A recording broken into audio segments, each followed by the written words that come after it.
Hi guys, sorry for the bad angle and the light behind my back, but my usual spots have been sort of taken up.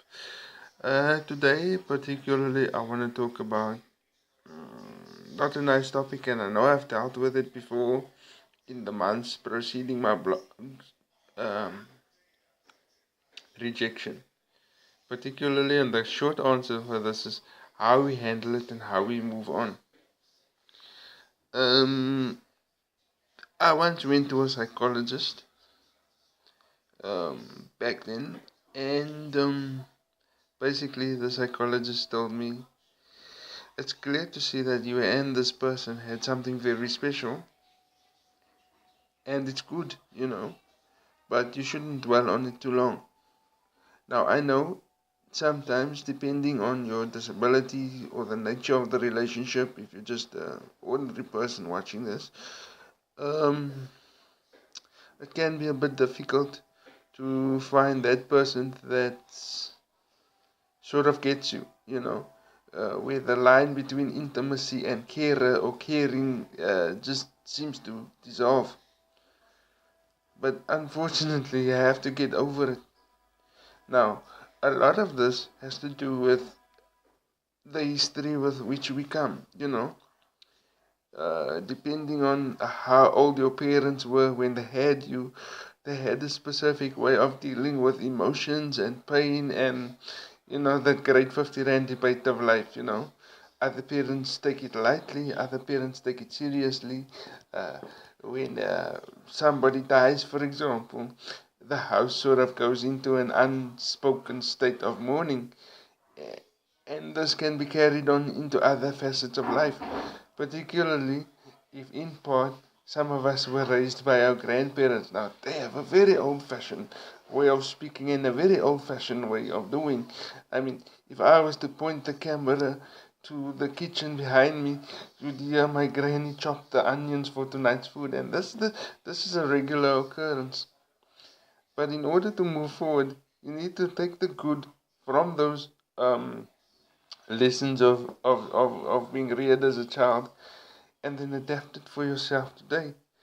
The 2017 version of grieving or getting over a loss of a relationship.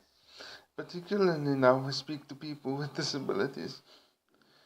I know that this is difficult because so much of the legislation which protects us and guides us to employment is written from a medical model stance. This is where it becomes difficult. Because in order for us to succeed, some of us need to form symbiotic relationships in order to move on to new relationships and new experiences. Symbiotic relationships can be explained in this way.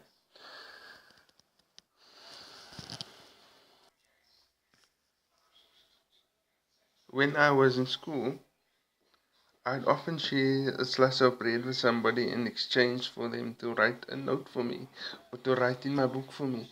I would be a friend to the kid that sat in the corner of the class and got my notebooks up to date because, um, you know, the school psychologist at the time said I should be careful how I manage my friends' time if I want to succeed. And the similar thing is when you want to go out and explore, you find that cousin or friend with a driver's license that's willing to drive a family car for you so that you can have a life outside of your parents. I know this is not easy, but if you don't do this, you're going to be cumulatively, which is still quite young, 33 and 34, and use heartbreak and despair as the furniture that you sit on. And I don't want to see that for people anymore. But as I say, and as I conclude this,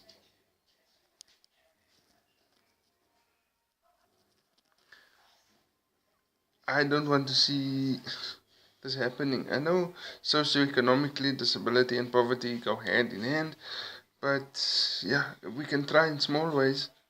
Look, if I've offended anybody with this blog, let me know.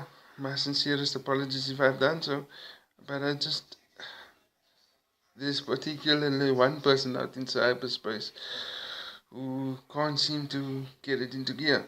And because of her experiences with rejection and having sort of an old-fashioned way of being reared because her granny assisted her in growing up. She now believes that all the stuff you see in movies about falling in love is all wrong, and yeah, it's only TV, but it is a reflection. But she believes now that falling in love and making new friends is bad, and yeah, and I want to change that for people that are out there struggling with the same thing. It hasn't always been easy for me, and thank God I have somebody decent in my life, a decent friend, and whatever. But I know there are people out there that are struggling with this, and if this video helps anybody, I'm grateful. Please comment, like, trying to get to 1,000 likes for my blog. And any ideas or anything that you want me to discuss from a person with a disability perspective, you can let me know as well.